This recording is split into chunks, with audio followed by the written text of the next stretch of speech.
Well, oh my goodness. Hello, everyone. I didn't even have my mic in front of me. Hello, everyone. Welcome to the Let's Get Loud podcast. This is a solo podcast episode with A. How is everyone? Happy Friday, November 14th. Can you even believe it? How are we feeling?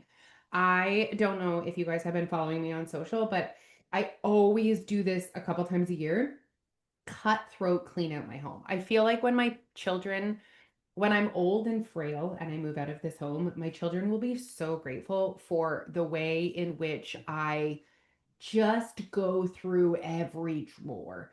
I took the opportunity on Tuesday when the kids didn't have school to literally open every single drawer and take everything out, see what we don't need anymore, what we can give away, and what needs to be thrown out. And then you can really actually see what you have.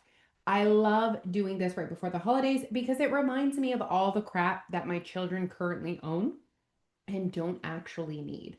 This year, I am so committed to not buying them stuff just to fill their stockings. Like, they don't need another notebook, they don't need another pen, they don't need another hair elastic. Maybe they need hair elastics. Those things like disappear. I don't get that.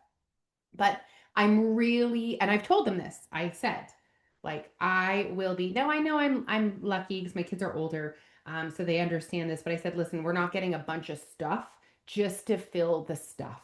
We are going with quality. They seemed okay with it. I think they're going to be okay with it. Anywho, I just felt like I should share that with you guys because it just feels so good. And also, my space, I don't want to bring anything new into my space until my space is tidy, right?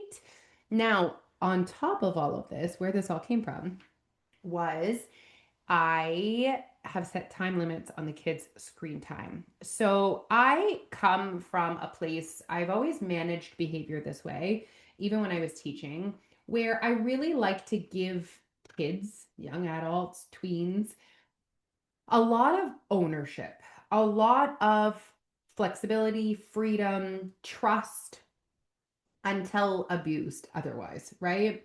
And for the most part, especially when I was teaching, I felt like that model for behavior management was a really positive one because the kids appreciated being treated with respect and being treated like, why do I need to make a rule for something that isn't a problem yet?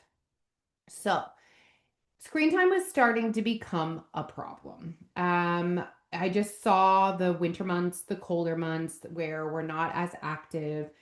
Football's done for Alfie. The girls still have basketball and they're very active with that, but it's only a couple times a week, right? And I just saw it becoming a little bit of a thing. And do you know what else was really annoying me about screen time? Not just the amount of screen time, but the way they were taking in their screen time, like the scrolling of like reels on Instagram is just so mindless. And even let's say Phoebe would get up to go get herself a snack.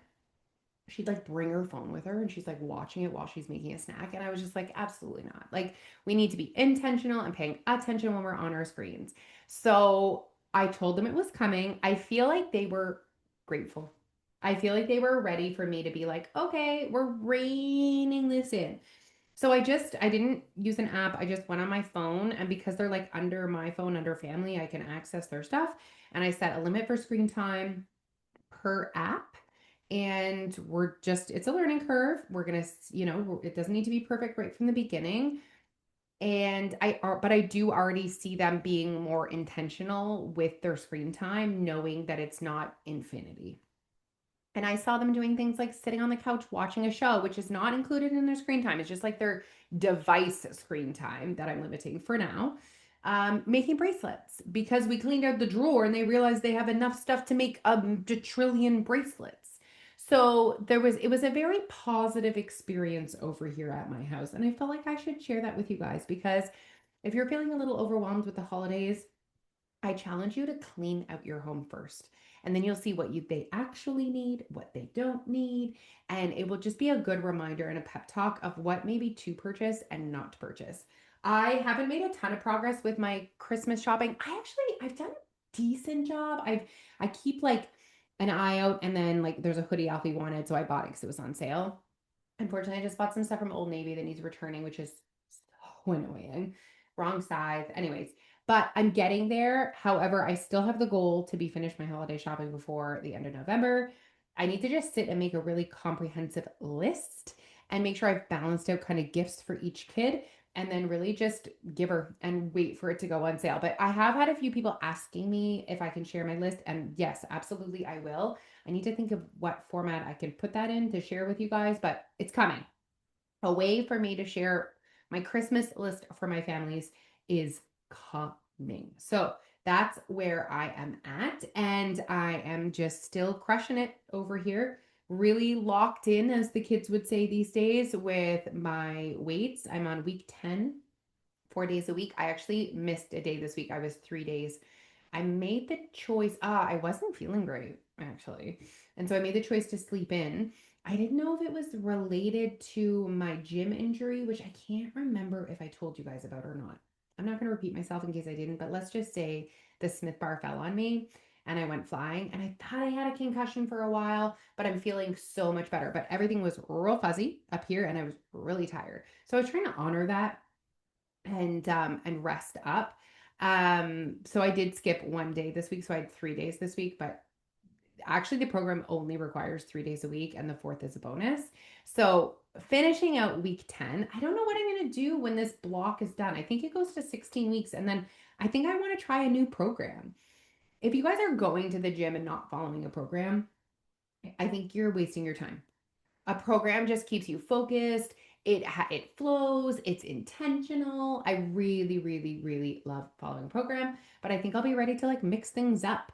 But I was thinking on the way walking into the gym today, it was like, wow, 1 year ago, it was ish. I think it was December that I joined the gym. 1 year ago, you weren't going to the gym at all. And to think about how much stronger I feel. I actually got on the scale. I have a scale that measures percent of body fat, muscle, BMI, like it measures all kinds of things. And I was able to see the difference in, I wonder if I can find it here really quick. Um, fit, fit days. I thought it was Fridays. That's how my dyslexic brain saw it.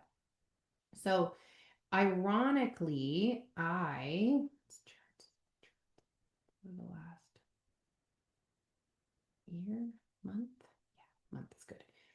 Ironically, I'm like higher on the scale, about the same on the scale, let's say, as when I started using this scale in March. Okay, let's say about the same weight, but my body fat has gone down from like 21% to 20%, which maybe you're like, oh my gosh, only down 1%. Yes, that's a big deal. I'm very happy with that. To have 20% body fat, like, absolutely, yes, yes, that I'm very happy with that.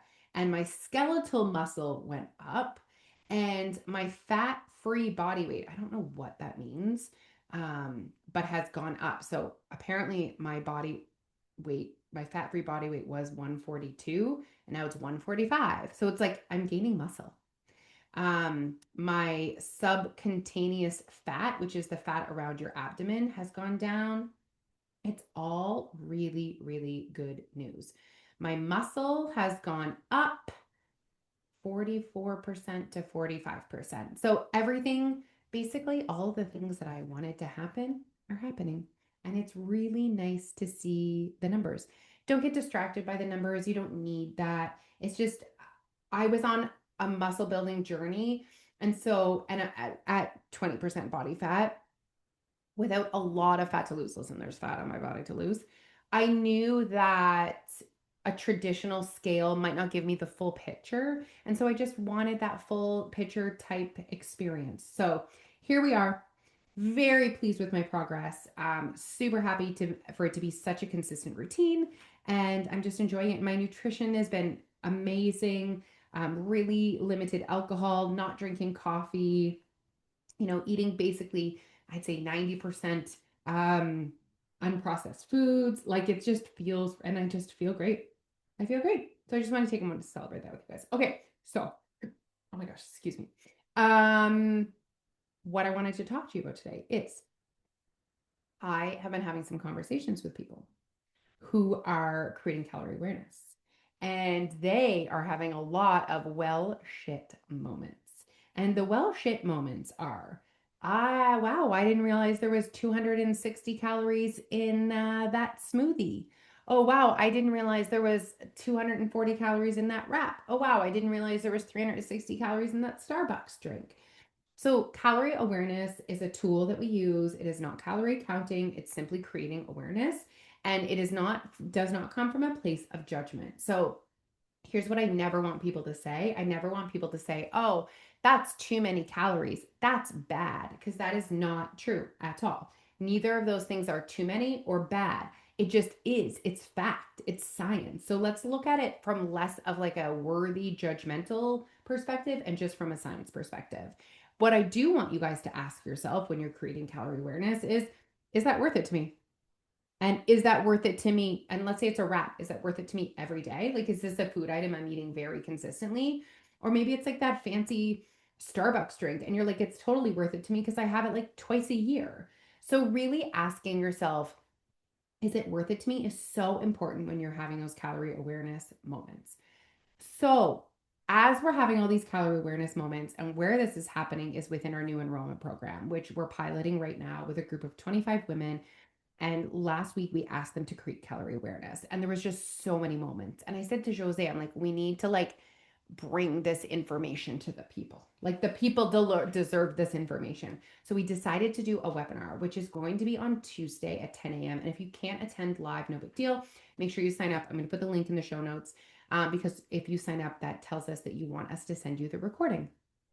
So basically, the whole premise of the webinar is we're going to go over all the areas where we saw people having the well shit moments.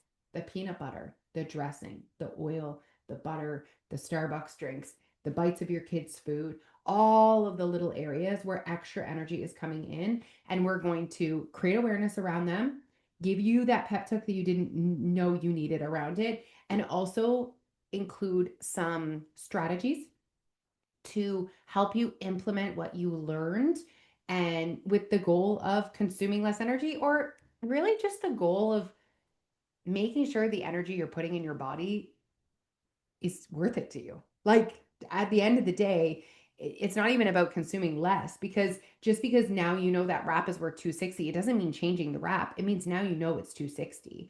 And so often I see people telling themselves the story of, well, I'm not eating that bad, and first of all, what even does that mean? Because we all have a different, that's perspective. What I think eating bad looks like and what you think eating bad looks like is two different things. So I can't say I'm not eating that bad. At the end of the day, it doesn't even matter. It's like, is the way that I'm showing up giving me the results that I'm looking for? And if the answer is no, the solution is to increase your calorie awareness and to really figure out where these calories are coming from. And I promise you, there are calories coming in that you don't realize that.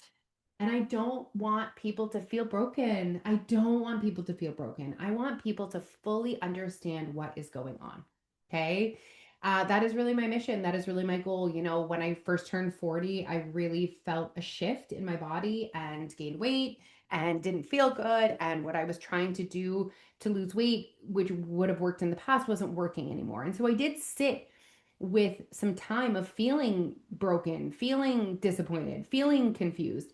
And so it hasn't been that long since I've had that feeling. And since then, I've really been on a mission to make sure that if you guys want a calorie deficit, you want to create weight loss for yourself, that you don't ever feel that way, because I feel like it's my job and purpose to increase your level of calorie awareness so that you never feel broken, so that you feel in control and you feel like whatever thing you're looking for, whatever result you're looking for, you have the control, you have the ability to unlock it.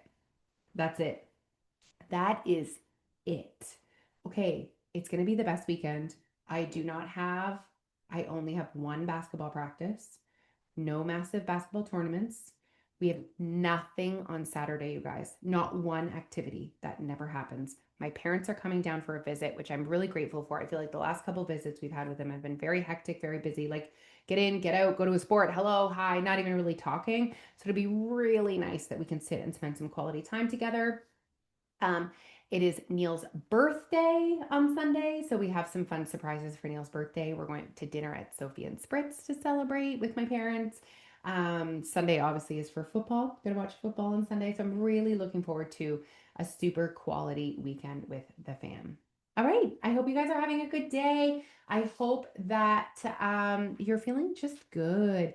You're organizing your homes, you're making your Christmas list, you're showing up as the person you want to be, and you're just feeling in control and you feel like you're going in the direction, the trajectory of where you're going is where you want to be going. All right. Bye, guys.